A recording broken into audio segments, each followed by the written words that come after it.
ZoomerLife. Health, wellness, and longevity from the world's brightest minds.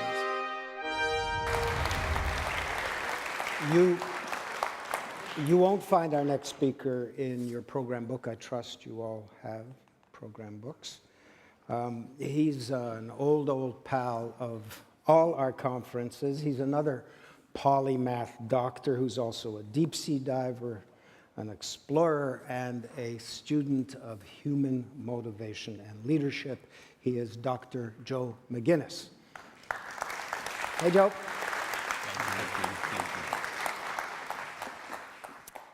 Thank you, Moses, and thank you for that kind introduction, and thank you for inviting me here to experiment with an idea. I've never given this presentation before. The idea I'd like to explore for the next few moments is the dynamic relationship between extreme stress events and leadership.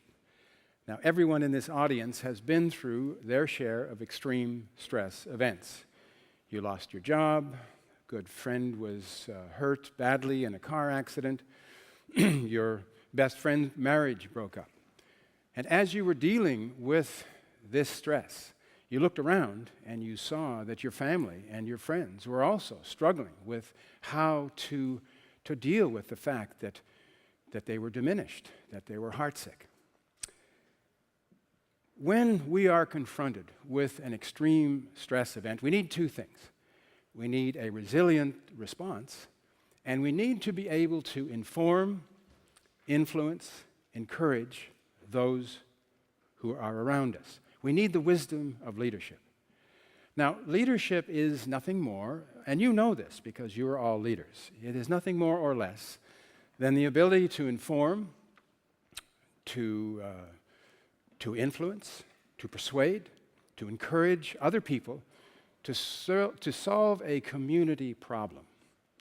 And as parents and teachers and coaches and managers, you use this essential social skill every single day. You know that no complex task, especially the tough ones, succeed without it.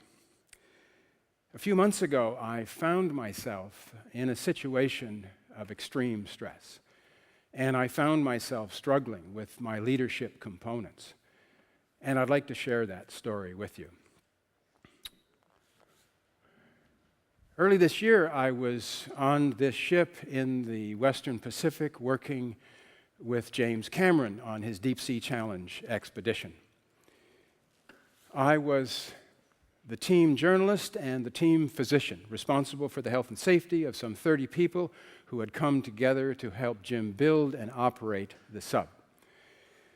Our objective was quite simple: to take this new sub and to dive it deeper and deeper, and then make a dive into the Mariana Trench, the deepest place on the planet, 7 miles from the surface to the seafloor. And I have to tell you, after 60 days, we managed to do this. Jim Cameron climbed into the sub that he had built, flew to the bottom, spent 3 hours exploring Earth's final frontier. I also have to tell you that it was the most difficult, in 50 years of going to sea, the most difficult, challenging mission that I had ever been on. We were in the Western Pacific with a new and untested team and a new and untested sub. The Western Pacific is a place of big waves and big winds. Beneath the surface are freezing temperatures, unknown currents, and steel-bending pressures. We had injuries from heaving decks, slippery stairwells, cables under tension, motion sickness. And over those 60 days, we treated strained back, crushed ribs, twisted ankles, lacerated arms. I got to tell you, as I said, it was 60 days of deep-sea guerrilla warfare. Our first dives were conducted in a wave-protected bay south of Sydney, Australia. We made a dive to 60 feet. It was successful. Jim spent 2 hours on the bottom in his new sub. Things seemed to be going well. National Geographic just signed on as a sponsor, so we're beginning to build our conference. This is very early in the expedition. And as we were preparing for our second dive, the unthinkable happened. A helicopter carrying two of our teammates crashed and burned. And Mike Degree and Andrew White were killed in the accident.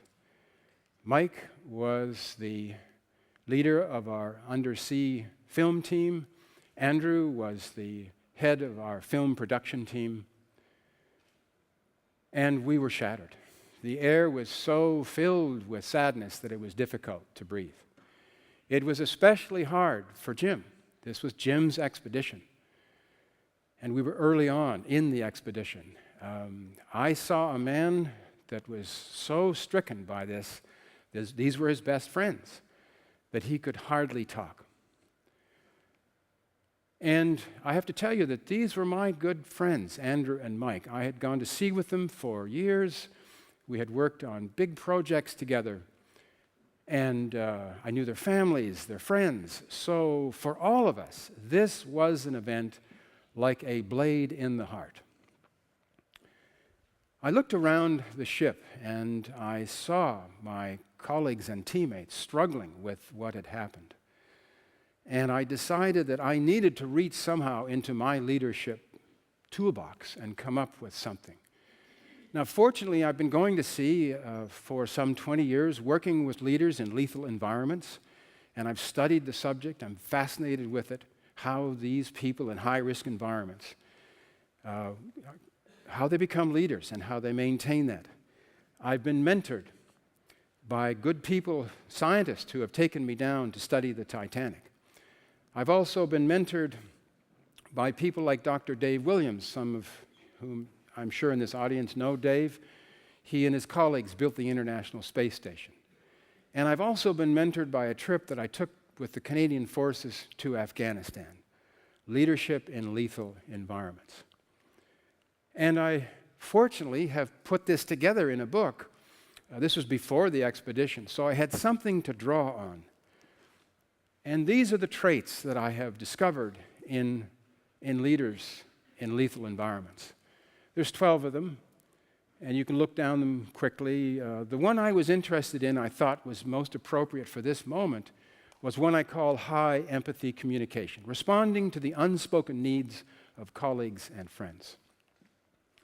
And so this is what I did. After the accident, I went around to everybody on the ship, and I talked to them. I listened to their concerns. Mostly, I listened to them, gave them the value of presence, just listening to them, trying to help them form the words that they would have to say to their wives and to their families. I spent a lot of time with Jim. As I said, he was shattered. These were his best friends. He, at one point, was thinking of canceling the expedition. And I said, Jim, no, we've got to think a little bit differently about this. We have to keep moving ahead to honor Mike and Andrew. And so we did. Those were the most difficult days I think I've ever had at sea on a ship. I focused on what I call soul-whispering empathy, just trying to understand what it was like to be these folks who were struggling with this. And also a thing that I call random and excessive acts of kindness, bringing them coffee, just being there when they needed something, taking their tools from them and carrying it. So just being there to help out. The 30 men and women on this extraordinary cruise were just ordinary people, most of them in their 20s and their 30s. Their specialty was electronic and mechanical engineering. But some of them had never been to sea before. They were not familiar with the forces of the ocean. And they had a time. For those 60 days after the accident, they struggled every day with failures, technical breakdowns. They didn't get enough sleep, so there was this kind of fierce fatigue. There was always the fear of failure in this technology. So again, spending time with them, trying to anticipate their needs, telling them, as our last speaker said, when to get rest, when to exercise, to eat the right food, the kind of thing that you kind of forget when you're in an extreme stress moment. I have to tell you that I was so impressed with Cameron and his crew. They did not push away the negative experiences. In fact, they pulled them in tight. They examined them very, very closely. They kept their composure, and they kept moving forward.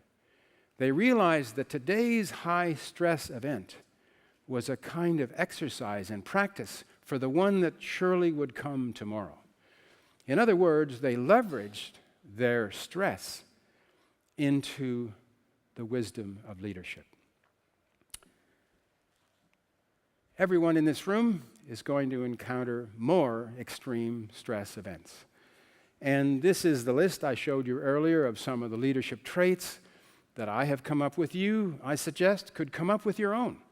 Make a list of 4 or 5 of your leadership traits. Ask yourself which ones are strong, which ones need shoring up. Find yourself a mentor who could come to you and say, look, here's what you should do to make yourself a better leader. In studying other leaders, this is the list I have come up with, how they have become so good at what they do. Now, you are all leaders. That's why you're here at this conference, to get information that you can take back and share with other people. So again, make your own list. This just happens to be mine for leaders in lethal environments. And ask yourself, which steps should I take to become a better leader for that future extreme stress event? My message to you is very simple. It's as old as the ocean. As you heard from the speaker before me, it's not the extreme stress event that is the challenge. It's our response. It's how we respond to it that's important. We need to bring it in tight, examine it closely, move ahead with calmness, but keep moving ahead. We need, as I said earlier, 2 things in an extreme stress event. We need a clear, resilient response, and we need to be able to inform, influence, encourage, even inspire our family and friends.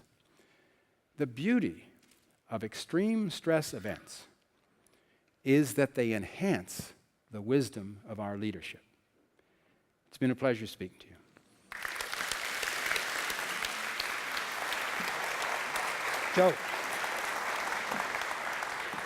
Joe wasn't on the agenda in any sense of having been planned for, but he called, let me know he was in town, and I decided to seize the opportunity. I have a somewhat different theory, though, on stress, Joe, in that we've got the stress that you can't do anything about, where you're locked into a situation for which there doesn't appear to be a solution. But isn't there a form of stress that's good that we call challenge, right?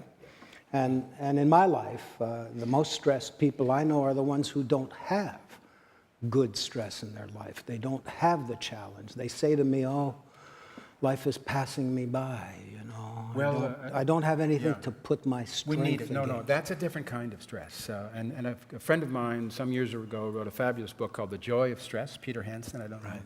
And that's the day-to-day stress, and we really do need that.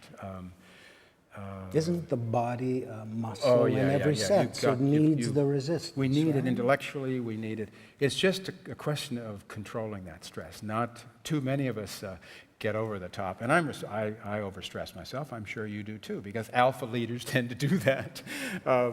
So it's a question of gauging your own stress, knowing when to use it and when to get away from it, because it can be...